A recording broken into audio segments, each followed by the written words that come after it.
신약 성경 요한복음 4장입니다. 신약 페이지로 147페이지 요한복음 4장 1절부터 19절까지의 말씀입니다. 예수의 제자를 삼고 세례를 주는 것이 요한보다 많다 하는 말을 바리새인들이 들은 줄을 주께서 아신지라. 예수께서 친히 세례를 주신 것이 아니요 제자들이 준 것이라. 유대를 떠나사 다시 갈릴리로 가실새 사마리아로 통행하여야 하겠는지라. 사마리아에 있는 수가라 하는 동네에 이르니 야곱이 그 아들 요셉에게 준 땅이 가깝고 거기 또 야곱의 우물이 있더라.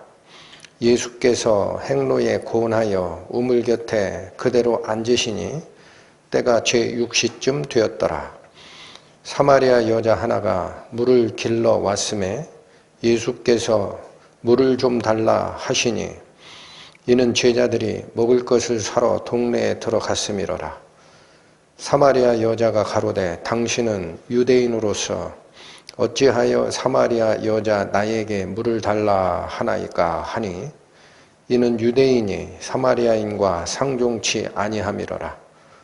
예수께서 대답하여 가라사대 네가 만일 하나님의 선물과 또 네게 물 좀 달라 하는 이가 누구인 줄 알았더면 네가 그에게 구하였을 것이요 그가 생수를 네게 주었으리라. 여자가 가로되 주여 물 기를 그릇도 없고 이 우물은 깊은데 어디서 이 생수를 얻겠삼나이까. 우리 조상 야곱이 이 우물을 우리에게 주었고 또 여기서 자기와 자기 아들들과 짐승이 다 먹었으니 당신이 야곱보다 더 크니까. 예수께서 대답하여 가라사대 이 물을 먹는 자는 다시 목마르려니와 내가 주는 물을 먹는 자는 영원히 목마르지 아니하리니 나의 주는 물은 그 속에서 영생하도록 솟아나는 샘물이 되리라. 여자가 가로되 주여 이런 물을 내게 주사 목마르지도 않고 또 여기 물 길러 오지도 않게 하옵소서. 가라사대 가서 네 남편을 불러오라. 여자가 대답하여 가로되 나는 남편이 없나이다. 예수께서 가라사대 네가 남편이 없다 하는 말이 옳도다. 네가 남편 5이 있었으나 지금 있는 자는 네 남편이 아니니 네 말이 참되도다. 여자가 하로되 주여 내가 보니 선지자로소이다. 기도하시겠습니다. 하나님 아버지, 오늘도 귀한 시간 저희에게 허락하여 주셔서 당신의 가르침이 담뿍 담긴 말씀을 상고하게 하심에 감사를 드립니다. 오늘 저희는 주님께서 사마리아 성 여자와 대화를 통해서 일러주시고자 했던 너의 참 남편이 누구냐라는 이 가르침에 은혜 속으로 들어가고자 합니다. 말씀을 전하는 저나 말씀을 듣고 있는 모든 영혼들의 하나님께서 은혜를 더하셔서 기록된 바 말씀하시는 바의 참뜻이 무엇인지 확인하게 하여 주시고 우리의 마음을 바꾸고 행보를 옮겨놓는 거룩한 삶 살아갈 수 있도록 저희의 손을 잡아 인도하여 주옵소서. 예수님의 이름으로 기도 올립니다. 아멘.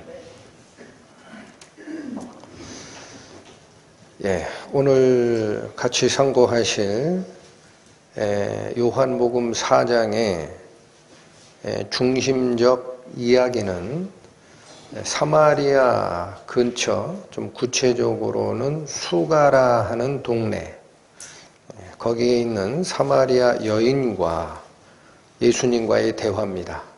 근데 요 4장의 사마리아 여인과의 대화를 무엇과 비교하시면 좋으냐면 3장에서도 이런 대화가 있었죠. 누구와 했던 대화입니까? 니고데모와 했던 대화입니다. 그래서 잠깐 되짚어 보시면 3장의 니고데모라는 이 사람은 이스라엘의 그 선생이라고 지칭될 만큼 아주 박식한 자였습니다. 배움이 깊습니다. 또한 그는 산헤드린 회원, 즉 공회회원으로, 이스라엘의 공회회원이면은 입법권과 사법권을 다 휘둘릴 수 있는 권력자입니다. 그리고 그는 대중의 존경을 한 몸에 받았던 자입니다. 근데 오늘 나타나는 이 사마리아 여인은 정반대입니다. 배움이 없습니다. 그리고 그는 죄 많은 인생을 살았으며 그 결과 다른 사람들로부터 존경은커녕 멸시와 손가락질을 받았던 천박한 여인입니다. 그러면 이 두 가지 완전히 색다른 등장인물을 요한복음이 3장과 4장에서 각각 보여주시는 이유는 뭔가? 주님은 사람의 외모를 보시지 않는다라는 겁니다. 그자가 학식이 많든 학식이 적든, 부자이든 가난한 자이든, 죄인이든 의롭다라고 자기를 뽐내는 자이든, 하나님이 주시는 구원의 은혜는 그 둘 모두에게 향하고 있다. 또 하나 우리가 바라봐야 하는 것은, 니고데모 자신이 예수님을 찾아왔습니다. 그런데 오늘 대화의 상대인 사마리아 여인은 예수님께서 직접 찾아가셨습니다. 다릅니다. 여기서 우리는 하나님의 은혜를 더 깊게 이해하게 됩니다. 하나님께서는 지식적, 상황적, 사회적으로 감히 예수님께 찾아올 수 없는 죄인이라 하더라도 그가 진정 회개의 마음을 가지고 있는 자다라는 것을 아시면, 우리는 모르지만 하나님은 아십니다. 아시면 비록 그가 가장 천박한 여인, 가장 죄 많은 삶을 살았던 자라 하더라도 하나님께서 직접 찾아가신다는 사실입니다. 그게 하나님의 은혜입니다. 그래서 오늘 이 말씀을 여러분들이 들어주시면서 하나님께서 나를 찾아주시면 내가 어찌하여야 하나님을 영접하는가라는 가르침을 생각하시면서 들어주시면 은혜가 있을 줄 압니다. 1절에서 3절 보십니다. 갈릴리로 예수께서 이동하시게 되는 이유죠. 1절. 예수의 제자를 삼고 세례를 주는 것이 요한보다 많다 하는 말을 바리새인들이 들은 줄을 주께서 아신지라. 예수께서 친히 세례를 주신 것이 아니요 제자들이 준 것이라. 유대를 떠나사 다시 갈릴리로 가실세. 1절에서 3절까지에 보면 예수님께서 유대 지역에서 세례를 베푸는 일을 하셨죠. 근데 거기를 떠나사 다시 갈릴리로 이동하고자 하는 결심을 하셨던 내용인데 왜 했다고 나옵니까? 1절에 나오죠. 예수의 제자를 삼고 세례를 주는 것이 요한보다 많다 하는 말을 바리새인들이 들은 줄을 주께서 아셨다라는 거예요. 그 무슨 뜻일까요? 알면 어떻고 모르면 어떻고 바리새인들이 그 얘기를 들으면 어떨까요? 바리새인들이 세례 요한의 회개 선포에 보였던 반응을 살펴보아야 이게 왜 예수님께서 행보를 바꾸시는 요인이 됐는가를 알게 됩니다. 바리새인들이 세례 요한의 회개의 세례에 대해서 가졌던 자세가 성경에 기록되어 있습니다. 마태복음 3장 가십니다. 신약성경 3페이지. 마태복음 3장 5절에서 9절까지 살핍니다. 이때에 예루살렘과 온 유대와 요단강 사방에서 다 그에게 나와 자기들의 죄를 자복하고 요단강에서 그에게 세례를 받더니 5절과 6절이 얘기하는 바는 세례 요한의 회개의 세례가 선포됐을 때 일반 백성들은 예루살렘뿐 아니라 온 유대 지방에서 그리고 요단강 사방에서 그에게 나와서 자기 죄를 자복하고 회개에 동참하는 세례를 받았다라는 겁니다. 7절, 8절 요한이 많은 바리새인과 사두개인이 세례 베푸는데 오는 것을 보고 이르되, 여러분 여기 누구도 많이 지금 세례 베푸는 장소까지 왔습니까? 바리새인과 사두개인, 이 사람들이 산헤드린 멤버입니다. 유대인의 민족 지도자, 율법에 도가 텄다라고 생각하는 자들이 세례 베푸는데 왔어요. 이 자들이 세례 받으러 온 거냐? 아닙니다. 오는 것을 보고 이르되 독사의 자식들아, 누가 너희를 가르쳐 임박한 진노를 피하라 하더냐? 그러므로 회개에 합당한 열매를 맺고 속으로 아브라함이 우리 조상이라고 생각지 말라. 여러분, 세례 요한이 세례 베푸는 자기에게 많은 바리새인과 사두개인들이 나오는 걸 보고 저들은 회개의 세례를 영접하러 오는 게 아니구나라는 걸 알아버렸어요. 그들은 왜 오는 거예요? 자기가 아브라함의 자손이다라는 생각을 가졌다라는 거예요. 9절 속으로 아브라함이 우리의 조상이라고 생각지 말라. 그들 마음속에는 무엇이 꽉 차 있었다. 우리가 믿음의 조상 아브라함의 믿음을 이어서 지금 시대를 이끌고 가는 우리가 정통파다라는 생각이 꽉 차 있던 사람들입니다. 자기 의로 꽉 차 있는 거예요. 그러니까 그건 회개가 없죠. 그 회개가 없는 모습을 뭐라고 얘기한 거예요? 하나님 편에 속한 자가 아니라 독사의 자식이라는 거예요. 뱀의 자식. 뱀의 자식? 아담과 하와를 꾀했던 실체입니다. 실체. 이걸 지적했다는 걸 우리는 기억해야 됩니다. 그렇다면 오늘 본문에서 바리새인들이 무슨 얘기를 들었다고요? 표현이 좀 그런데 용서하시고, 예수파가 주는 세례가 세례 요한파가 주는 세례보다도 많아진다라는 얘기를 바리새인들이 들었다라는 것을 예수님께서 아셨어요. 그리고 자리를 뜹니다. 왜 그랬을까? 아마도 바리새인들은 세례 요한이 주는 세례도 못마땅해요. 예수파가 주는 세례마저도 못마땅해요. 왜? 자기들의 기득권이 침해당하니까. 우리가 정통인데 쟤네들 뭐 하는 짓이지? 곱지 않은 시선으로 바라보고 있었는데, 둘 다 커지는 게 아니라 예수파가 더 커져요. 아마도 바리새인들이 무슨 생각을 먹었을 것 같아요? 이간질 시키자. 여러분, 지난주차 설교에서 세례 요한의 제자들이 바로 이런 생각을 비슷하게 먹었다라는 사실을 확인하셨죠. 그래서 이러한 이간질을 획책할 가능성과 갈등의 소지를 예수님께서는 미리 아신 겁니다. 그러니까 이제 그곳에 남아 있어서 세례 요한이 주는 세례와 자기 제자들이 주는 세례가 바리새인들의 어떤 갈등 요소, 갈등 조장 요소로 방치할 필요가 없다라는 사실을 확인하시고 자리를 뜨는 겁니다.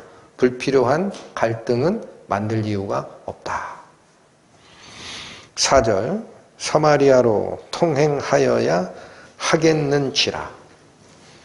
여기 통행하여야 하겠다라는 이 말은 통행하여야만 한다라는 뜻입니다. 통행하여야만 한다. 그러니까 이게 뭐냐? 당위성입니다. 반드시 그렇게 해야 한다라는 거죠. 그런데 여러분, 예수께서 유대에서 갈릴리로 옮겨가실 때 사마리아를 반드시 통행해야 하는 당위성이 뭐냐? 지리적인 여건이 아닙니다. 여기 잠깐 보시죠. 제 왼손이 요단강으로 생각하세요. 요단강. 그럼 요단강의 맨 밑에 사해가 있죠. 요단강의 제일 꼭대기에 갈릴리 호수가 있죠. 예수가 어디서 어디로 옮겨가는 거냐면 사해 바로 옆에가 유대 지역입니다. 여기 이 근처에서 세례를 베푸셨던 예수님이 갈릴리 이 호수 이 옆 동네로 옮겨가는 건데 중간에 여기를 통과해야 되죠. 여기가 사마리아예요. 유대, 사마리아, 갈릴리, 이스라엘 땅을 3등분하면 그렇게 나옵니다. 근데 여기서 옮겨갈 때 직선으로 올라가면 사마리아를 통과하지요. 그런데 그 당시에 유대 사람들이 갈릴리로 갈 때는 사마리아를 통과를 안 하는 게 관행입니다. 이유가 뭐냐? 조금 이따 제가 자세히 설명을 드릴 건데 사마리아는 정통 믿음을 가진 자가 아니라 혼합 신앙을 가진 자, 그리고 피도 유대인이 아니라 유대인과 이방인의 피가 섞인 자라는 의식이 유대 사람들의 일반적 의식이에요. 여기 거쳐가면 더러워진다라는 거예요. 그래서 어떻게 갔느냐? 요 사해 위에 있는 여리고 지역으로 내려가서 요단강을 건너버립니다. 여길 따라 쭉 올라가서 갈릴리 호수 근처에서 다시 건너오는 거예요. 이해되셨죠? 그렇다면 사마리아로 통행하여야 하겠는지라 라는 이 당위성은 지리적인 당위성을 얘기한 게 아니라 예수님의 의지입니다. 반드시 가야 할 필요가 있었다라는 거예요.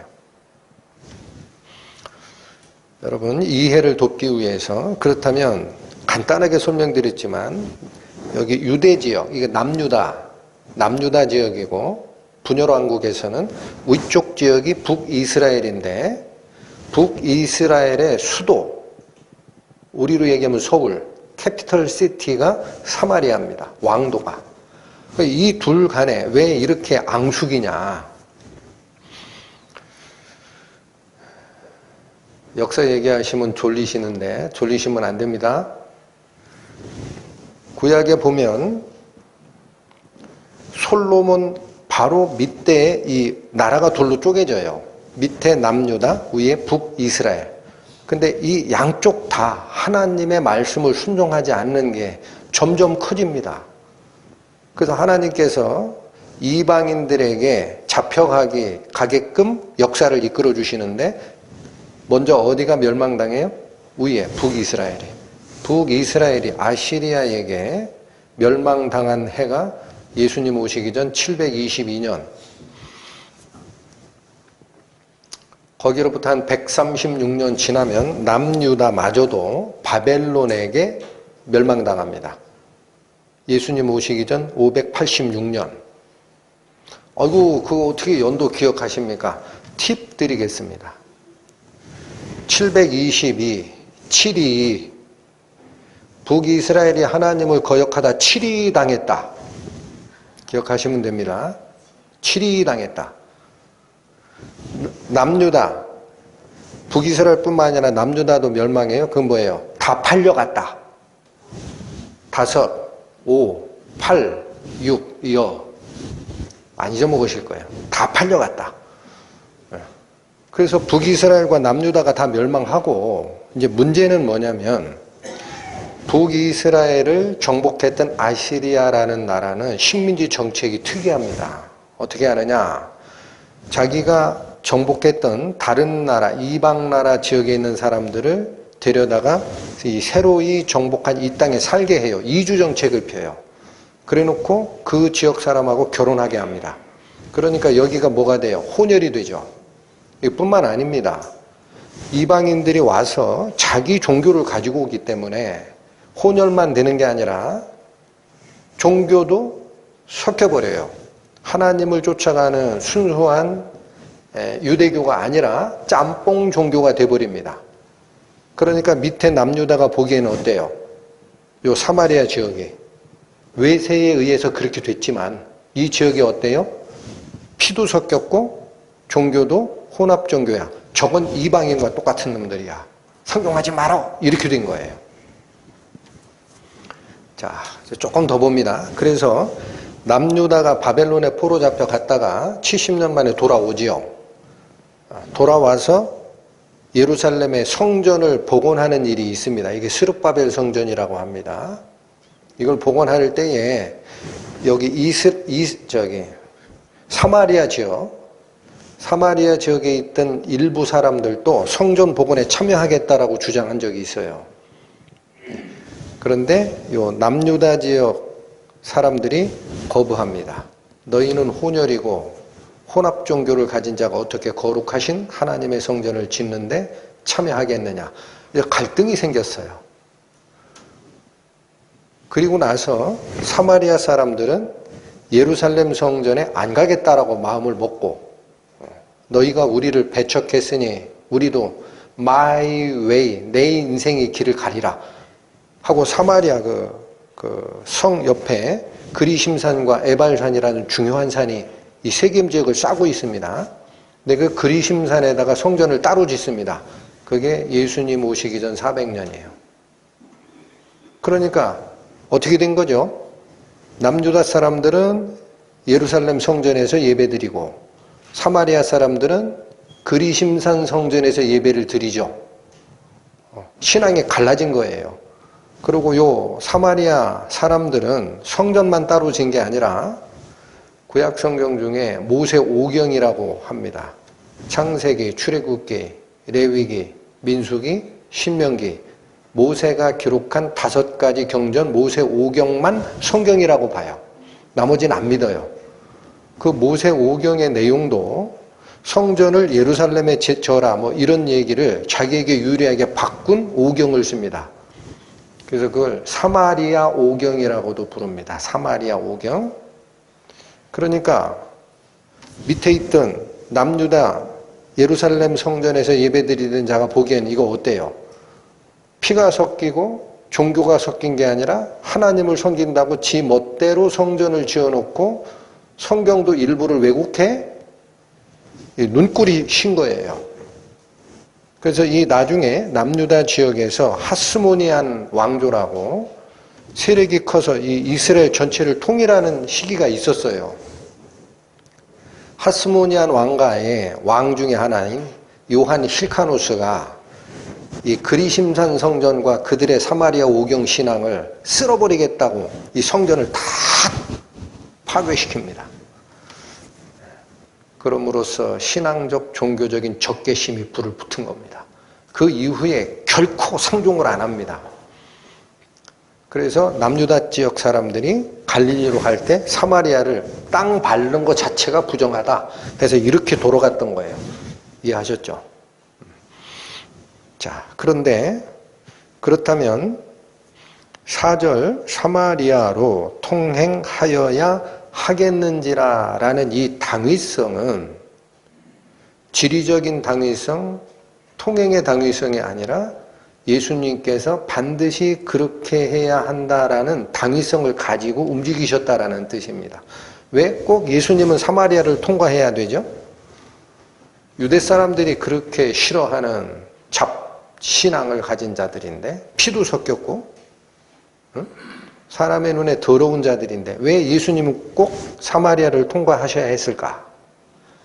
어떻게 생각하십니까? 오늘 나오는 사마리아 여인과의 대화도 그렇지만 하나님의 복음은 사람의 눈에 깨끗하고 의롭다라고 생각하는 사람에게만 복음이 가는 게 아닙니다. 모든 자에게 갑니다. 특히 누구에게 갑니까? 죄인에게 갑니다. 성경에 뭐라고 돼 있어요? 내가 의인을 부르러 온 것이 아니요 죄인을 불러 회개시키러 왔노라. 그게 복음의 핵심입니다. 그러니까 부활하신 예수님이 십자가에 돌아가시고 부활하시고 제자들과 40일을 같이 움직였어요. 가끔 나타나셨지만 그 부활하신 예수님이 승천하기 전에 내린 명령에도 사마리아가 언급이 됩니다. 뭐라고 돼 있어요? 너희가 성령을 받으면 능력을 힘입고 예루살렘과 온 유대와 사마리아와 땅끝까지 이르러 내 증인이 되리라. 예수님의 복음 플랜, 계획에는 사마리아가 포함되어 있어요. 아시겠죠? 서로 싸우고 있지만 우리는 그리심산 성전이야. 우리는 모세 오경만 믿어. 아니야. 우리는 예루살렘 성전이야. 응? 다 믿어. 이상한 놈들이네. 서로 싸우고 있지만 예수님의 복음은 출발은 어디서 해요? 예루살렘에서 시작해요. 그러나 예루살렘과 온 유대를 복음화시킨 뒤에 윗지역 사마리아를 복음화시키고 하나님의 뜻은 온 땅끝까지 간다. 그러니 예수님께서 사마리아를 복음으로 전도하시는 목적이 분명하셨던 거죠. 그래서 가시는 겁니다. 자, 이제 사마리아 여인과 만나는 과정이 나옵니다. 5절 갑니다. 사마리아에 있는 수가라 하는 동네에 이르시니 야곱이 그 아들 요셉에게 준 땅이 가깝고, 이게 세겜이라는 땅입니다. 거기서 가깝고, 6절 거기 또 야곱의 우물이 있더라. 예수께서 행로에 곤하여 우물 곁에 그대로 앉으시니 때가 제6시쯤 되었더라. 자, 이제 예수님께서 유대를 떠나 갈릴리를 거쳐서 사마리아로 가시는 겁니다. 근데 유대를 떠나 갈릴리 수가라 하는 동네까지 다다랐을 때 너무 피곤하신 거예요. 8절에 보면 행로에 곤하여 우물 곁에 그대로 앉으시니 라는 이 표현이 있죠. 여기 그대로 앉으시니라는 이 표현은 그냥 털썩 주저앉았다라는 거예요. 우물가에 너무 힘드시니까 털썩하니 걸터 앉으셨습니다. 왜 이렇게 피곤해 하시느냐? 여러분, 예수님은 하나님의 아들이지만 몸을 입고 지상사역을 할 때는 우리와 똑같은 연약한 육체를 가진 사람입니다. 그래서 우리의 연약함을 직접 경험해서 아버지 하나님께 고해드릴 수 있는 거예요. 아버지시여 저들의 연약함을 도우소서, 이렇게 할 수 있는 거예요. 그런데 아무리 이 육체를 가지신 분이라 하더라도 털썩 주저앉을 정도로 피곤한 이유가 뭐냐? 그때가 몇 시쯤 됐다라고 해요? 6시, 저녁 6시가 된 거예요. 통상 여기 다시 보시죠. 유대 지역에서 출발해서 갈릴리까지 가는 데는 3일 길이라고 합니다. 3일을 가야 돼요. 그런데 유대 지역에서 지금 사마리아 이 지역까지는 꼬박 하루를 걸어야 하는 거리입니다. 제가 대충 계산해 봤더니 유대 지역의 상단부 예루살렘 쪽에서 출발해도 한 60km예요. 60km 하루 종일 걸으면 아마 새벽 6시에 동 트자마자 출발했어도 12시간 걸어야 60km 걸어요. 군에서 행군할 때 1시간 행군 거리가 대충 4km입니다. 하루 종일 걸으신 거예요. 여러분, 참고로 전에 살짝 한번 말씀을 드렸는데 이 요한복음에서 기록한 시간대는 지금 현재 시간대입니다. 유대 시간이 아닙니다. 그렇게 오해하시는 분들이 굉장히 많은데, 요한복음은 예루살렘이 다 파괴가 되고 AD 90년에서 100년 사이에 써진 복음서예요. 누구를 들으라고 쓴 거냐? 이방에 흩어져 있는 사람들 복음 전하려고 쓴 거예요. 그래서 유대 시간대가 그때 사용된 적이 없어요. 사복음서는, 아니, 공간복음서는 예루살렘이 파괴되기 전에 쓰여진 복음서예요. 그러니까 거긴 유대 시간대가 맞아요. 오해하시지 마시기 바랍니다. 어찌됐든 그 피곤한 행로에 예수님께서 야곱의 우물, 바로 거기에 털썩 앉으셨다라는 거예요. 7절 8절 봅니다. 사마리아 여자 하나가 물을 길러 왔음에 예수께서 물을 좀 달라 하시니 이는 제자들이 먹을 것을 사러 동네에 들어갔음이로라. 여러분 혼자서 성경을 쭉 읽어 나가시다가 8절에 이는 제자들이 먹을 것을 사러 동네에 들어갔음이로라. 이게 이유죠. 이는 이유. 근데 7절의 이유가 8절이다. 조금 잘 안 맞죠? 이게 무슨 뜻일까? 이 얘기입니다. 사마리아 여인이 야곱의 우물에 물을 뜨러 왔는데 그때 예수님이 물가에 앉아 계신 걸 봤어요. 근데 만약 이때 제자들이 예수님과 같이 있었다면, 가정입니다.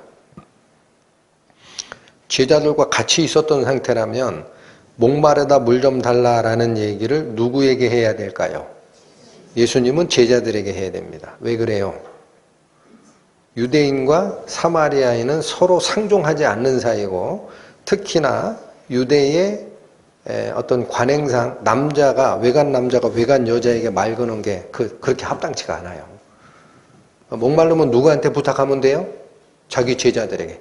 근데 제자들이 때마침 하루 종일 걸어가서 피곤한 예수님을 위해 마을에 들어가 먹을 걸 사러, 음식 사러 들어가 버리고 없었어요. 그래서 이 대화가 가능하게 되었다라는 겁니다.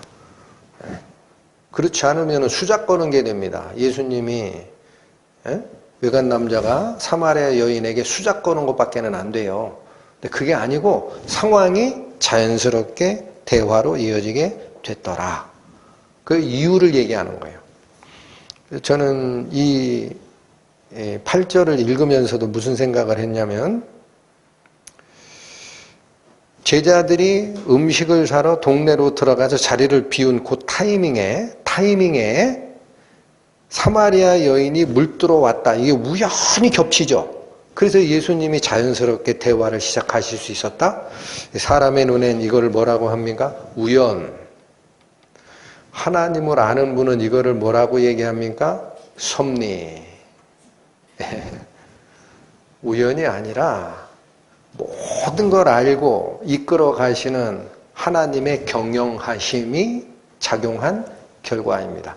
우리는 하나님에 관한 어떤 우연들을 인연으로 이해하실 수 있어야 됩니다. 우연이 아니라 뭐라고요? 인연입니다. 그래서 여러분들이 우연하게 여기 말씀사랑교회 오시는 게 아니고, 여러분들이 우연하게 누구 얘기 듣고 수련회 오시는 게 아니에요. 하나님의 섭리예요. 아멘 하십니까? 예. 그걸 모르면 속으로 못 돌아요. 제가 가장 안타까운 게 뭐냐면, 여기 맛있는 참외 있어요, 드세요 하고 음식을 내드렸는데 참외를 깎아서 속으로 들어오지를 못하고 참외 겉 냄새만 나는 분이 있어. 열심히 맡으자. 아니 그거 말고요, 속에 맛을 보시라니까. 얼마나 안타까운지 몰라요. 예? 여러분 웃지 마시고 본인을 보시라고. 참외 드시라고 요리를 만들어 내드렸는데 그 참외는 본인이 깎아야 돼요. 껍질은. 안으로 들어갈 생각을 못해.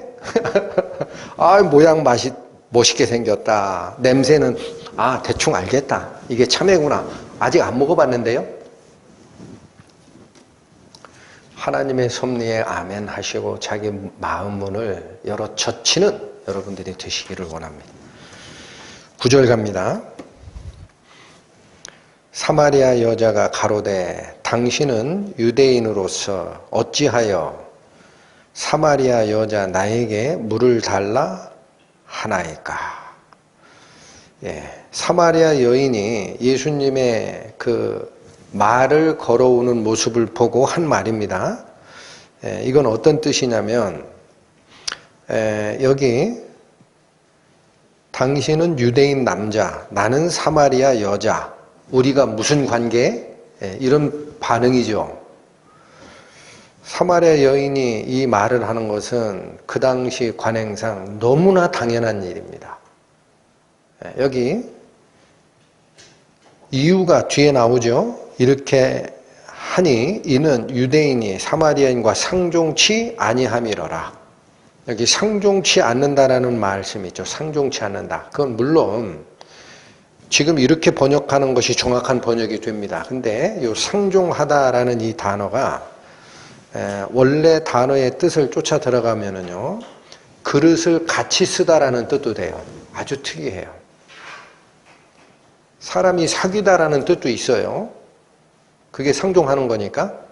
사람이 사귀다, 대화하다라는 뜻도 있는데 그거보다 표면적인 뜻은 뭐냐? 그릇을 같이 사용하다라는 거예요.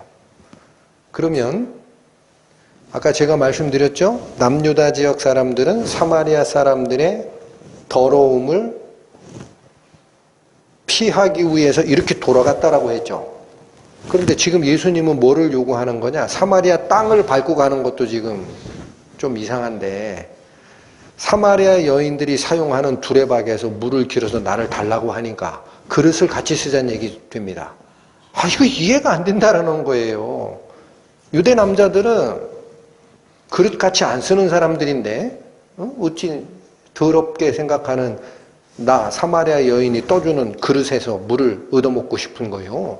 내가 이해가 안 됩니다. 그렇게 대답한 겁니다. 예수님께서 대답을 주시죠. 이유를 설명하는 거예요. 10절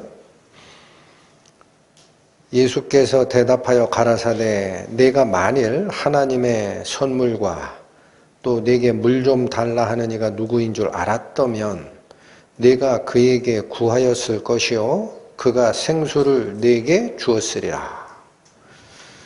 여러분 이 두 대화를 잘 좀 비교해 주시죠.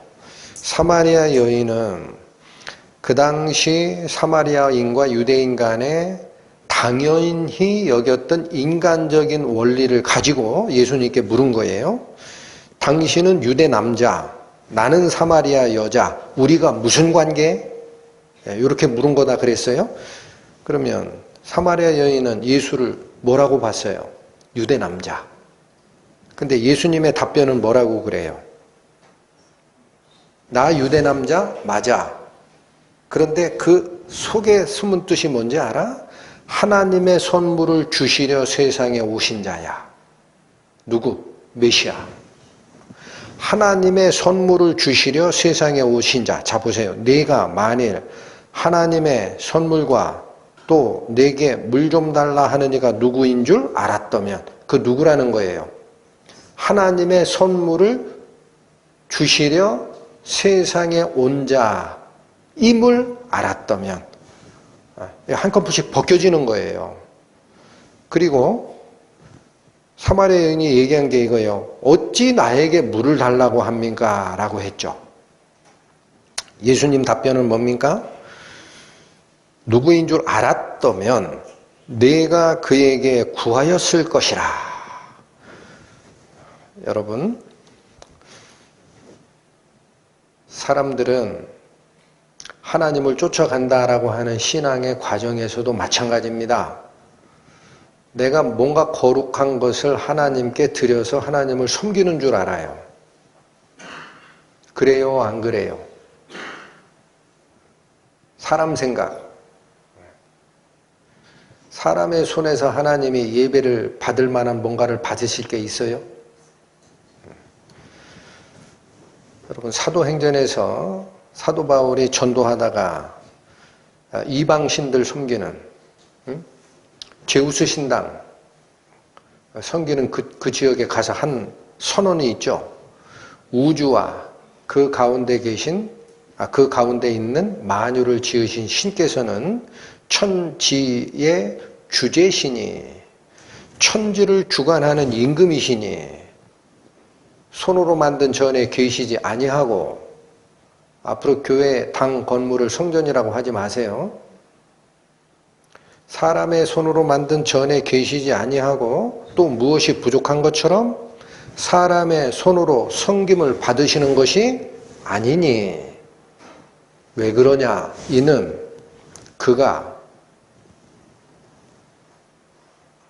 사람에게 생명과 호흡과 만물을 친히 주시는 자이심이라. 하나님은 우리에게 주시고자 하는 위치에 계신 거지, 우리 손에서 그것 좀 줘라, 이쁘지? 그거 주면 내가 복 줄게 하는 하나님이 아니다라는 거예요. 그러니까 지금 여기 사마리아 여인과의 대화에서 예수님이 하신 핵심이 그거예요. 내가 누군지 네가 만약 알았다면 내가 그에게 뭘 좀 달라라고 요구했을 거다. 원래 사람과 하나님과의 사이는 그런 거야. 네가 뭔가를 하나님께 주려고 하지 마라. 사람은 어떻게 해야 제대로 살 수 있는 피조물입니까? 하나님의 은혜를 받을 때라야 제대로 살 수 있는 피조물이에요. 우리는 하나님의 은혜가 끊어지면 엉뚱한 데를 헤매다가 죽어가는 멸망받을 영혼일 뿐입니다. 이걸 알았을 거다라는 거예요. 그 뒤에 나오는 말은 그렇다면 무엇을 구해야 되는지 너는 아마 모르겠지만 내가 알려줄게, 그런 얘기예요. 구하였을 것이요 그가 무엇을 내게 주었으리라? 여러분, 여기 아주 작은 차이 같지만 차이가 있습니다. 여자가 생각하는 것은 그 우물의 물이에요. 예수님이 얘기하시고자 하는 것은 생수입니다. 우리가 그냥 먹는 물을 생수라고 하니까 그 물하고 뭐가 달라요? 이렇게 생각하기 쉬운데 단어를 잘 보세요. 생수, 살아있는 물 또는 살리는 물입니다. 우리가 마시는 것을 생수라고 하지만 그 생수를 얘기하는 게 아니라 예수님께서 주시고자 하는 게 무슨 물이다? 죽어있는 나에게 생명을 부여하는 물, 나를 살려내는 물을 그가 주었을 것이다. 여러분, 이 물이 뭘까요? 예수님이 엉뚱하게 이 물 얘기를 했을까요? 제가 한참 여러 번 설명드리지만 구약에 나와 있는 성경을 기록하라 하신 하나님은 신약에 그 말씀을 가지고 오시는 예수님과 같은 말입니다. 그 말을 갖다 쓰시게 돼 있어요. 이 물이 뭐를 얘기하느냐? 바로 구원의 물입니다. 이사야 12장 가십니다. 구약 980페이지입니다. 이사야 12장 2절과 3절 말씀.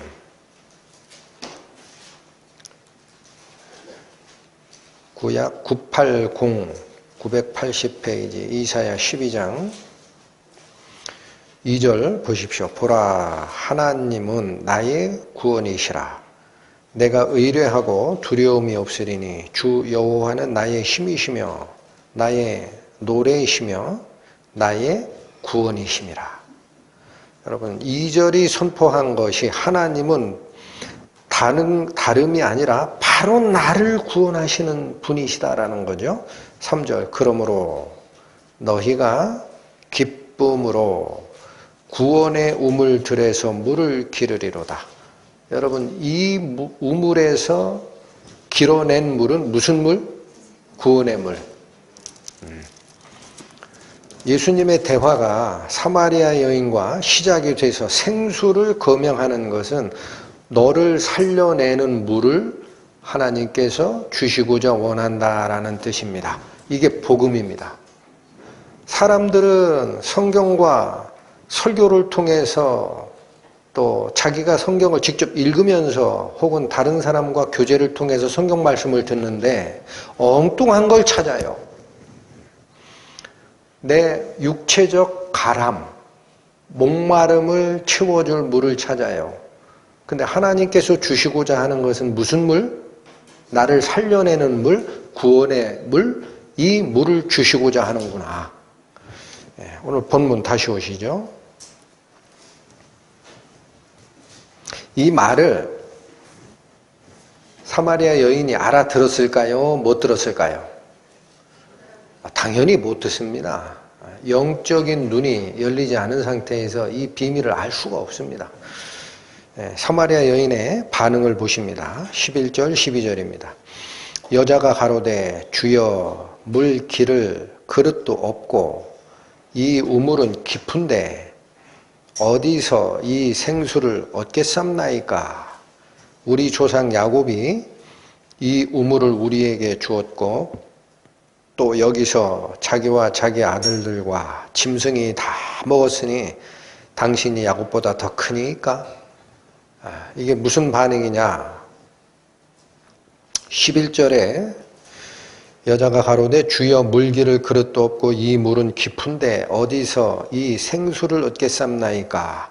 여기 생수는 사마리아 여인이 얘기하는 우물물이에요? 예수님이 주겠다라고 하는 그 생수예요? 예수님이 주겠다 하는 생수. 제가 왜 이걸 확인하느냐. 11절은 이 얘기예요. 여기 주라고 했는데 여러분 이 단어는 두 가지로 쓰입니다. 구약에서. 가정을 거느리는 남자를 지칭할 때 주라고도 쓰여요. 하나님을 지칭할 때도 주라고 쓰여요. 근데 여기서 주라고 쓴 것은 하나님을 지칭할 때 쓰는 단어가 아닙니다. 이 여인은 아직 영안이 열려있지 않아요. 그래서 그냥 유대 남자라고 불렀다가 존칭어를 써준 거예요. 그래서 이게 다른 쪽 성경에는 선생님이라고 번역했어요. 그게 맞아요. 선생이요. 존경한 거죠. 생수를 준다고 하니까 깜짝 놀래가지고 유대 남자 하다가 살짝 결혼한 남자를 칭하는 이 주라는 명칭으로 바꾼 겁니다. 물을 기를 그릇도 없고 누가 없어요? 지금 제가 생수를 강조한 게 그겁니다. 예수께서 주시고자 하는 그게 생수였어요. 그러니까 이 얘기예요. 당신은 그릇 없지 않냐? 당신이 생수 나한테 준다고 그랬지? 당신 그릇 없는데? 물 기를 그릇도 없다. 그 다음에 이 우물, 야곱의 우물, 이 우물은 굉장히 깊다. 근데 어떻게 나한테 생수를 준다고 그러냐? 여러분 그 당시 야곱의 우물이 지금도 그 지역에 가면은 그리스 정교회 그 교회당 안에 있습니다. 그 위에다가 예배당을 진 거죠. 근데 깊이가 대략 한 30m가 된다 그래요. 굉장히 깊어요. 언덕에다 판 거예요. 평지에 판 게 아니라. 왜냐하면 야곱이 그 지역에서 살 때 이미 세겜 족속들이 다른 우물을 다 점거했기 때문에 어쩔 수 없이 아무도 눈독 들이지 않는 언덕바지에다 파기 시작해서 물을 얻어낸 것이기 때문에 성경학자들은 대개 30m쯤 된다고 합니다. 깊이가 엄청 깊죠? 한 두레박 떠올리려고 그러면 팔 아플 거예요. 이 얘기입니다. 당신은 그릇도 없고 이 우물은 30m나 된다. 근데 나한테 물 달라고 하다 이제는 적반하장으로 당신이 생수를 나한테 준다고? 어떻게 가능한데? 그 얘기입니다. 아주 완전한 인간적 시각으로 예수님의 말씀을 평가절하한 겁니다. 12절은 무슨 얘기예요? 만약 그게 가능하다면 당신은 우리의 믿음의 조상 야곱보다 더 위대한 자가 틀림없을 거다. 아마 사마리아 여인은 어느 쪽에 방점을 찍고 있었을 것 같아요? 이 말씀하시는 예수님이 우리 조상 야곱보다 더 위대한 자이다. 그쪽에 방점을 찍을 것 같아요? 너 못하니까 사기꾼이야. 그쪽에다 방점을 찍었을 것 같아요. 후자죠. 증명해봐라라는 도전입니다. 도전. 감히 어떻게 아무것도 없는 빈털터리가 나한테 생수를 준다고 합니까? 저는 이 말씀을 들으면서 아까 제가 4장에 이 사마리아 여인과의 대화, 이것과 비견될 만한 대화가 3장의 니고데모와의 대화다라는 말씀을 드린 적이 있습니다. 니고데모는 어떤 반응 보였죠? 예수님하고 대화할 때. 첫 번째 대화에서. 똑같아요. 내가 거듭나야 하리라. 니고데모가 어떤 반응 보였어요? 그게 뭡니까? 이렇게 물었어요? No. 뭐라고 그랬어요? 남자가 늙으면 어떻게 거듭납니까? 어머니 뱃속에 들어갔다가 다시 나오는 게 있습니까? 그게 무슨 소리예요? 턱도 없는 말씀 하시네, 그 얘기지. 많이 배웠던 못 배웠던 처음 성경의 진리에 관련된 말씀에 접할 때는요, 터무니 없어 보이는 거예요. 그렇죠? 안 믿어지죠? 그런 거예요. 영안이 열리기 전에는 무슨 소리를 하는 거야. 이 여자도 동일한 반응을 보였습니다. 자, 예수님께서 이제 진리 속으로 끌고 들어갑니다. 설명을 해 주십니다. 13, 14절 보시죠. 예수께서 대답하여 가라사대 이 물을 먹는 자마다 다시 목마르려니와 내가 주는 물을 먹는 자는 영원히 목마르지 아니하리니 나의 주는 물은 그 속에서 영생하도록 솟아나는 샘물이 되리라. 여러분, 예수님께서 이 사마리아 여인이 자꾸 그 야곱의 우물에서 퍼올리는 물하고 예수님이 말씀하신 생수하고 비교하다가 예수님의 능력을 평가절하하는 모습을 보고도 은혜를 베푸십니다. 네가 생각하는 그 물 아니야. 자, 여기 보세요. 이 물을 먹는 자는 이 물, 어떤 물? 야곱의 우물물. 네가 지금 자꾸 생각하는 게 그거 아니냐? 내가 이 물 떠서 너한테 준다라고 생각하고 있잖아. 그러니까 물들 그릇 두레박도 없고 물 깊이는 30m 가까이 되는데 당신이 무슨 재주로 이 물을 떠서 나한테 주려고 합니까? 사기꾼 아니요? 그렇게 얘기한 거 아니냐? 이 물은 먹는 자가 다시 목마르는 물이다라는 거예요. 그게 무슨 물이에요? 육체적인 물입니다. 우리 몸이 마시는 물은 갈증을 해소를 해주긴 하지만 시간이 지나면 다시 목말라요. 네가 생각하는 이 3차원 공간에서 있는 이 물은 그런 물이다. 비교하십니다. 14절 내가 주는 물은 즉 예수께서 말씀하신 생수는 그 물 아니다라는 거예요. 어떤 물입니까? 영원히 목마르지 아니하는 물입니다. 우리의 갈등을 영원히 해소시키는 은혜의 물입니다. 잘 모를 것 같으니까 나의 주는 물은 그 속에서 영생하도록 솟아나는 샘물이 된다. 육체적 생명을 살리는 물이다. 나를 영생하게 하는 물이다. 나를 영생토록 이끌어주는 물이다. 예수님이 이 말 쓰신 것은 무엇을 얘기하는 거였을까? 구약 성경으로 들어갑니다. 이사야 44장.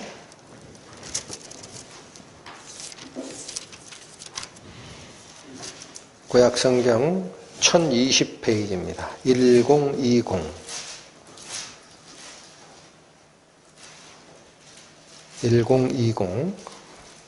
1020페이지 이사야서 44장 3절 보십니다. 대저 내가 가란 자에게 물을 주며. 여러분, 가란 자가 뭐예요? 목마른 자예요. 목마른 자에게 물을 주는 게 하나님이라는 거예요. 마른 땅에 시내가 흐르게 하며, 이거 같은 뜻입니다. 반복한 겁니다. 나의 신을 네 자손에게, 나의 복을 네 후손에게 내리리니. 여러분, 갑자기 얘기하는 주제가 이렇게 점프하죠. 갑자기 목마른 물을 주는 자, 마른 땅에 시내가 흐르게 하는 자가 나야. 이렇게 하나님이 당신을 설명하시다가 갑자기 먹는 물이 아니라 무슨 얘기를 꺼내세요? 나의 신, 신이라는 것은 이게 영입니다. 히브리어로는 영을 나타내는 루아흐, 똑같은 단어입니다. 하나님의 영을 네 자손과 네 후손에게 줄 거야 라고 얘기를 합니다. 그러니까 여기 두 가지가 바뀌었어요. 앞에는 내가 가란 자에게 물을 주고 마른 땅에 신에게 흐르게 하리라 라는 것은 그 당시 이스라엘 민족에 대한 하나님의 축복을 얘기하는 겁니다. 구약에서는 물질 세계에서 축복이 하나님을 잘 섬긴 결과로 연결이 되는 경우가 많아요. 눈에 보이는 축복을 줘봐야 영원한 축복을 이해하게 되니까. 그런데 갑자기 하나님의 영을 주는 대상자는 너희들 아니야 그래요. 여기 뭐라고 돼 있어요? 너희들에게 준다라고 돼 있어요? 다른 자라고 돼 있어요? 정확히 읽으셔야 됩니다. 네 자손입니다. 그 무슨 뜻일까요? 구약의 하나님은 은혜의 하나님을 어떻게 증거하셨다? 어려움 속에서 살고 있는 육체적 인간의 행복 요소로 당신을 증언합니다. 가라면 물도 주고 땅이 메마르면 비도 내려주고. 그런데 내 자손이 있다라는 거예요.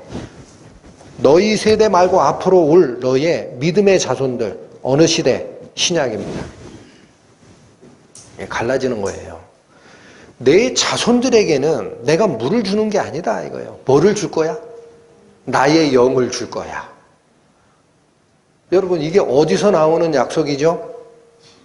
예레미야 31장에서 얘기하는 새 언약의 결과물이 에스겔서에 뭐라 그래요? 내가 너희를 데리고 고토로 들어가서 물로 너희를 깨끗게 한 후에 너희 죽어있는 영을 살리고 내 영을 너희 속에 두어서 내 규례를 지키는 자가 되게 하리라. 그게 새 언약이죠. 새 언약의 시대에 뭐가 바뀌는 거예요? 육체적 갈급함을 해소하는 물이 아니라 나의 영혼의 갈급함을 해소해주는 하나님의 성령으로 바뀌어버리는 거예요.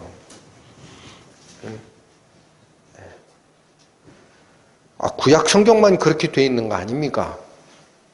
그러면 오늘 본문이 속해 있는 요한복음의 다른 쪽 한번 더 확인합니다. 요한복음 7장 가시죠.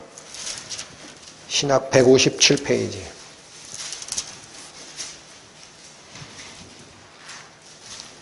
신약 157페이지 요한복음 7장 38, 39절을 봅니다.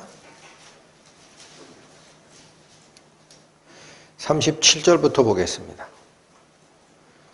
요한복음 7장 37절 명절 끝날 곧 큰 날에 예수께서 서서 외쳐 가라사대 누구든지 목마르거든 내게로 와서 마시라. 이게 구약의 선언이에요. 그렇게만 하면은 구약에 방금 전에 저희가 읽었던 이사야 44장 그 얘기랑 같은 건데 38절 나를 믿는 자는 성경의 이름과 같이 그 배에서 생수의 강이 흘러나리라 하시니 이게 구약 성경에 있는 말이에요. 39절 이는 그 생수의 강이 뭐냐? 이는 그를 믿는 자의 받을 무엇을 가리켜 말씀하신 것이라. 여러분 이제 좀 분명해집니다. 예수님께서 말씀하신 말씀으로 다시 갑니다. 오늘 본문 요한복음 4장 14절 말씀 13절부터 보겠습니다. 예수께서 대답하여 가라사대 이 물을 먹는 자마다 다시 목마르려니와 내가 그렇게 여러 번 들어왔던 이 야곱의 우물에서 길어낸 그 물 그걸 먹는 자는 다시 목마르게 된다. 그러나 14절 내가 주는 물을 먹는 자는 영원히 목마르지 아니하리니 나의 주는 물은 그 속에서 영생하도록 솟아나는 무엇이 되리라? 샘물이 되리라. 방금 전에 읽으셨던 요한복음 7장 39절로 얘기하면 배에서 생수의 강이 흘러나리라. 이 생수의 강은 믿는 자들이 받을 성령을 가리킴이라. 여러분 말씀이 어디 한 군데 삐끗하거나 이상한 게 있습니까? 없습니까? 그러니까 여기 보세요. 3장의 니고데모하고 대화할 때도 율법 박사인 니고데모에게 예수님은 율법 얘기를 안 하신다니까요. 얘기해서 뭐예요? 다 알고 있는데. 핵심 딱 찌르죠. 네가 거듭나야 된다. 어휴, 무슨 소리야? 사람이 늙었는데 어떻게 다시 나? 엄마 뱃속에 요만큼 축소돼가지고 들어갔다가 또 나오나? 어허. 육체로 난 것은 육체고 성령으로 나는 영이 있어. 예수님이 알려주셨죠. 우리가 다시 거듭나는 것은 육체적 새로운 생이에요. 성령이 부여한 새로운 생이에요. 성령이 부여한. 지금 사마리아 여인과 대화에도 물로 시작했어요. 이 여인은 배우지 못하고 멸시받고 종교적인 관심도 약해요. 율법 얘기해봐야 소용이 없어요. 성령 얘기해봐야 알아듣지도 못해. 그러니까 뭐 가지고 대화를 시작하신 거예요? 저녁 늦게 물 들어왔던 여인이 갈급해하는 물. 그걸로 대화를 시작했어요. 근데 결국 그 물, 예수께서 주시고자 하는 생수, 그게 뭐다? 워터가 아니다. 스피릿, 홀리 스피릿, 성령을 얘기하시는 거다. 말씀을 어디로 끌고 가십니까? 배운 자에게도 성령으로, 못 배운 자에게도 성령으로 끌고 가시잖아. 확인이 되십니까? 자, 그러면 아마 니고데모와의 대화에서 이 정도까지 끌고 갔으면 그 사마리아 여인은 이제 웬만큼 알았을 거예요. 영생의 물, 뭐 이런 거. 구약 성경에 있으니까. 솟아나는 물, 성경에 이르되, 그럼 대화가 될 텐데, 이 여인은 아직도 몰라요. 아직도 영적 눈이 깜깜이에요. 전혀 불이 두르지 않았어요. 그래서 15절 보세요. 여인의 대답입니다. 15절.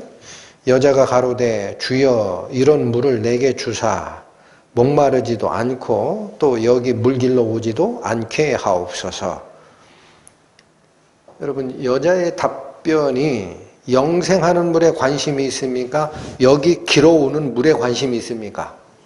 여전히 그거죠. 그러니까 이 여인은 어떻게 듣는 거예요? 예수님은 영생하는 물을 설명을 해주셨는데, 영생은 난 잘 몰라. 그거보다 내가 지금 고민이 많거든. 여기 와서도 30m를 끌어올려야 두레박 한 번이야. 여러분, 아주 옛날 이 두레박질하는 우물에서 물 길어보신 경험 있으시죠? 한 10m만 돼도요, 저 밑에 가득 담았어요. 끌어올리다가 반은 흘려요. 힘들어요. 천천히 하려고 그러니까 시간은 늦지. 대충 적당한 속도로 끌어올리면 가득 담은, 저 밑에서 가득 담은 물이 딱 우물 안쪽으로 끌어낼 때 반밖에 없어. 30m를 끌어올려 봐봐. 어떻게 되겠나. 그거 끌어올리기도 힘들고 언덕바지까지 올라와서 야곱의 우물까지 오느라도 힘들고 힘들어 죽겠는데, 이분이 얘기하기를 한 번 먹으면 목마르지 않아. 영원히 샘솟는 물이야. 그랬더니 답변이 어떻게 나와요?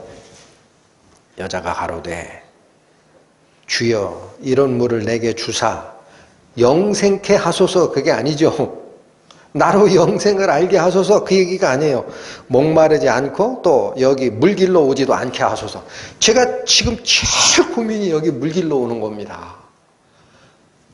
무슨 얘기예요? 인생에 자기가 겪고 있는 현재의 자기 고민, 문제 해결, 여기에만 눈이 탁 가 있어서 예수님의 설명을 듣고도 영생이 뭔지 이해를 못해요. 그래, 그런 물이 있으면 나 주시오. 여기 야곱의 우물에 물 안 길러 와도 되겠네. 저는 이 말씀을 보다가 참 안타깝다라는 생각이 들었어요. 니고데모도 마찬가지지 않습니까? 처음에 거듭나야 되겠다 그러니까 뭐라고 자기 의견을 피력했죠? 사람이 늙으면 어떻게 다시 날 수 있습니까? 어머니 뱃속에 들어갔다 나옵니까? 그런 건 불가능인데? 예수님? 이렇게 따졌잖아요. 아니야. 육체로 난 것은 육이고 성령으로 나는 내 영이 다시 나는 게 있어. 알려줬어요. 니고데모가 받아요? 안 받아요? 안 받아요. 어찌 이런 일이 있을 수 있습니까? 에?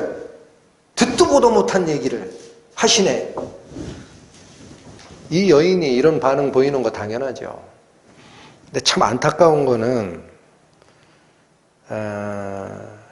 이 말씀을 같이 듣고 상고하신 여러분들은 어떨지 모르겠는데 하나님의 말씀이 분명히 선포가 되는데 듣는 분들은 전혀 모르는 경우가 있어요. 영적인 얘기를 해드리는 건데 자기는 육체적인 걸로 받아들여.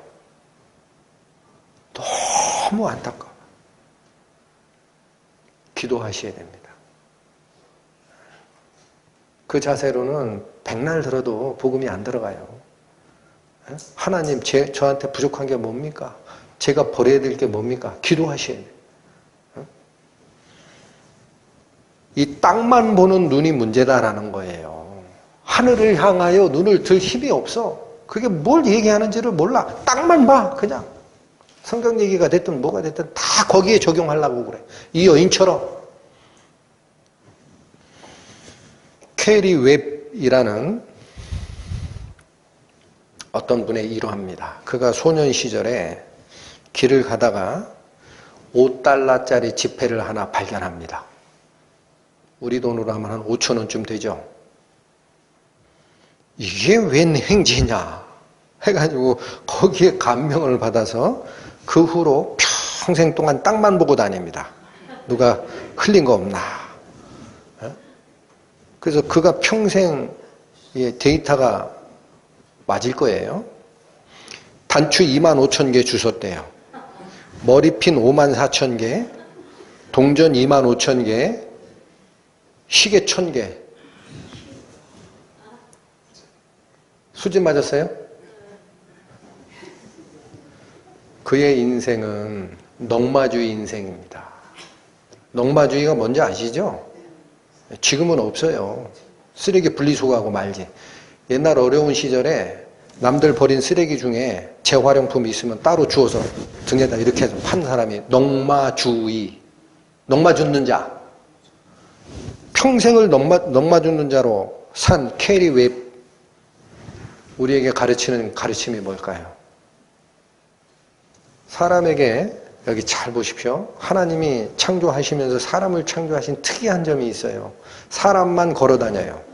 똑바로 서서. 머리 어디다 놨죠? 제일 위에. 우리 신체 부위 중에 감각기관 중 제일 위에 있는 게 뭐예요? 눈이에요.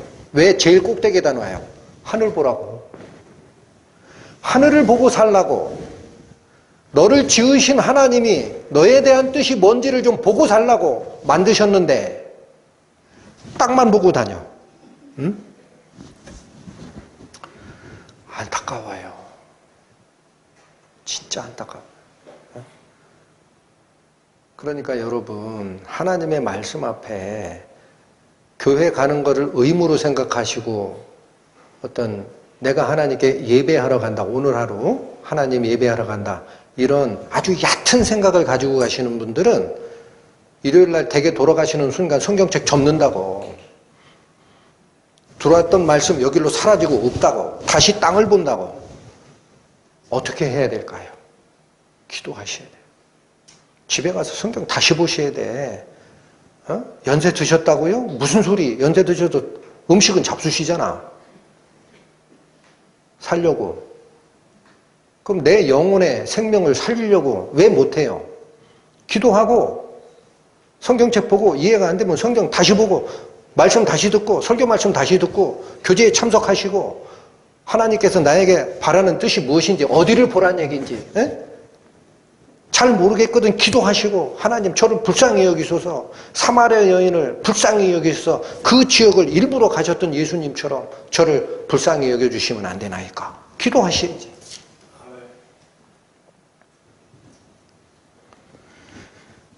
자, 영생하는 물을 설명해도 못 알아들어. 또 한 번 더 설명해도 못 알아듣는 이 여인을 예수님께서 포기하십니까? 안 하십니다. 이제 예수님께서 마지막 수단을 쓰십니다. 그 여인의 마음 속으로 들어가 버립니다. 네가 마음을 못 열고 있다. 내가 들어간다. 보십시오. 16절. 가라사대 가서 내 남편을 불러오라. 아니 왜 이렇게 뚱딴지 같은 말씀을 시작하셨을까? 뒤에 드러납니다. 17절 여자가 대답하여 가로되 나는 남편이 없나이다. 이거 대화가 안 되네. 그 예수님이 남편이 없는데도 불러오라고 한 거야? 조금 더 기다려 보세요. 여자가 대답하여 가로되 나는 남편이 없나이다.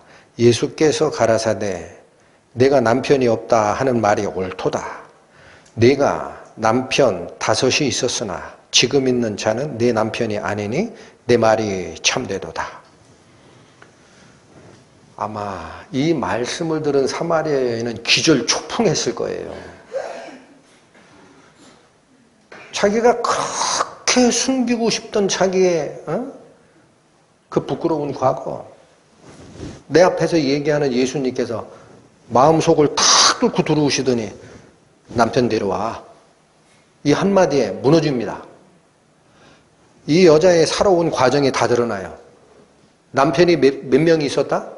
5명. 이 남자하고 결혼했다 이혼하고 이 남자는 아니야.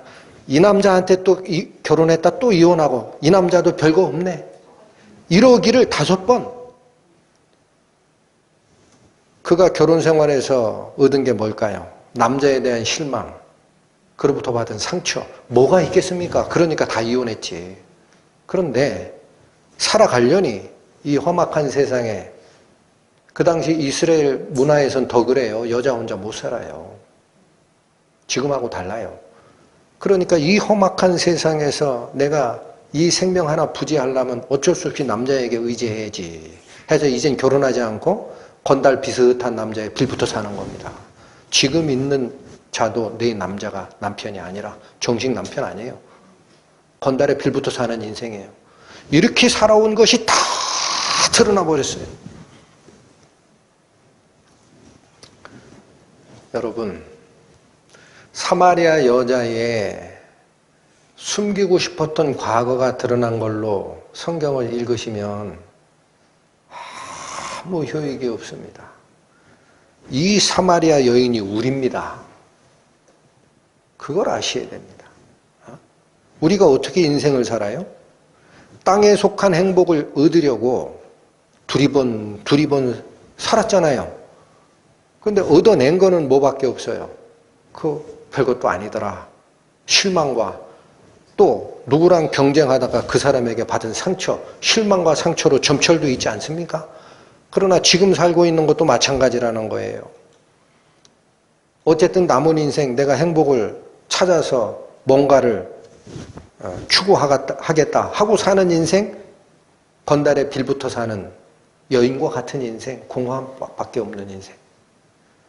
그게 우리 인간들의 인생이라는 거예요. 가서 내 남편 불러오라. 이 여자 남편 있다 없다? 없다. 예수님이 뭐라고 그래요? 맞다 그러죠. 그럼 이 여인의 진정한 남편은 누굽니까? 이 여인의 진정한 남편은 누구를 만나야 됩니까? 남편 되신 하나님, 남편 되신 그리스도를 발견하는 거예요. 9을 가르쳐도 안 돼요, 남편을. 이 세상엔 진정한 남편이 없다고. 응? 여러분, 구약성경 1102페이지 가봅니다.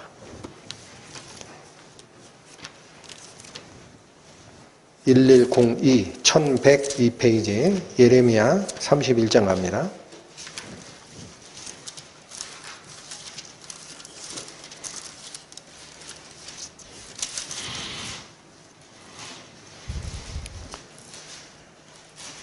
예레미야 31장 32절.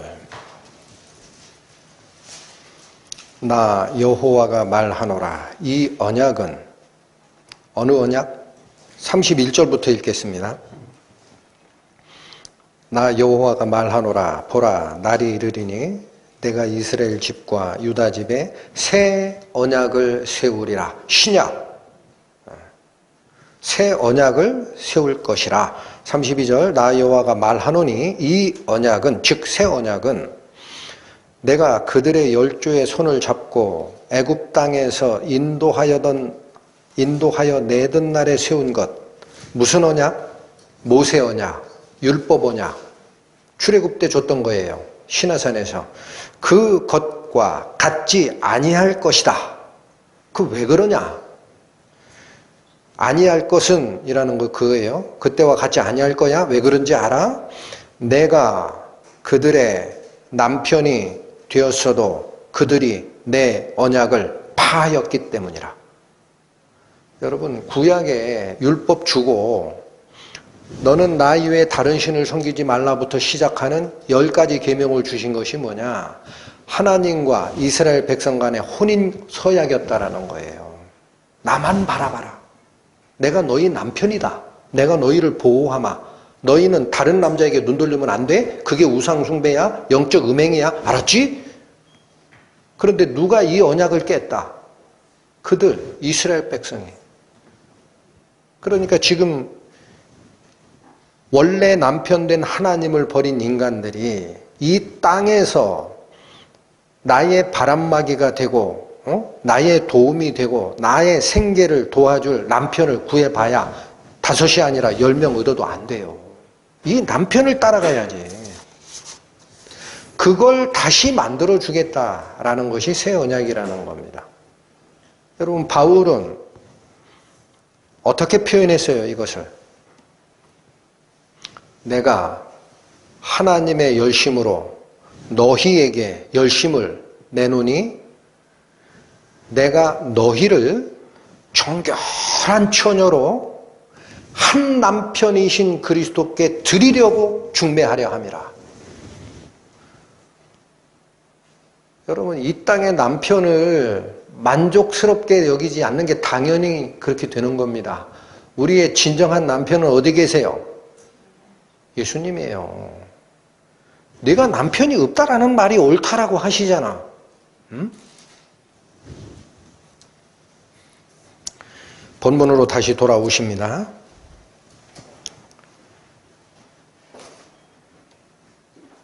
17절부터 다시 읽겠습니다. 여자가 대답하여 가로되 나는 남편이 없나이다.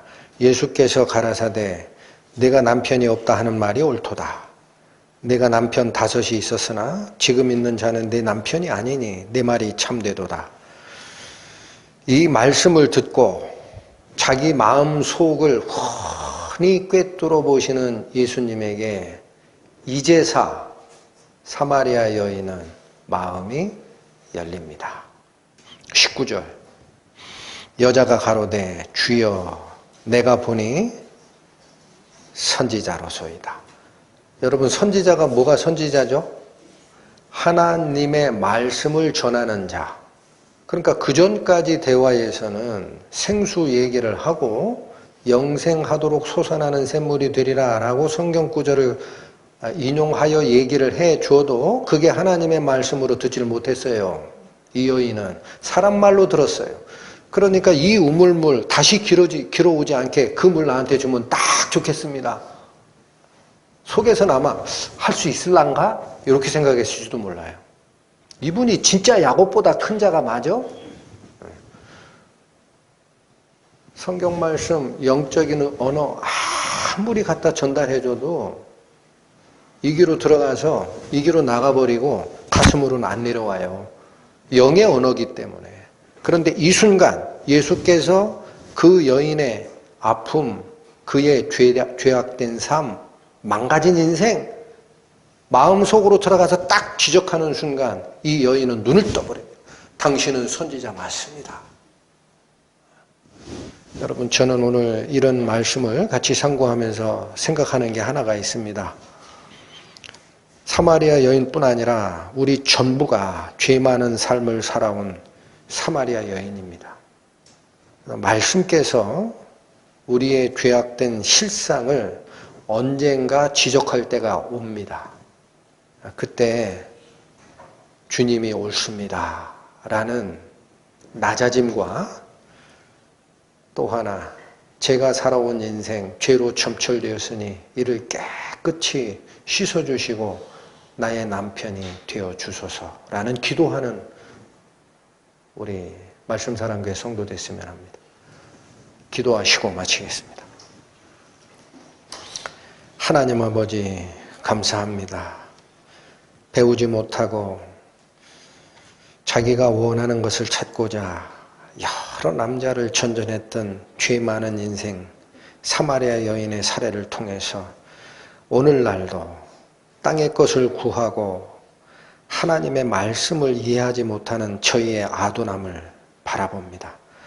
부디 원하옵기는 우리의 이 아둔한 마음을 주님께서 비집고 들어오셔서 지적하여 주시고 발견된 죄악됨과 속됨 주님 앞에서 깨끗하게 버리고 주님의 말씀으로 저희의 가슴을 채우는 영광의 삶, 은혜의 삶 살아갈 수 있도록 저희를 인도하여 주옵소서.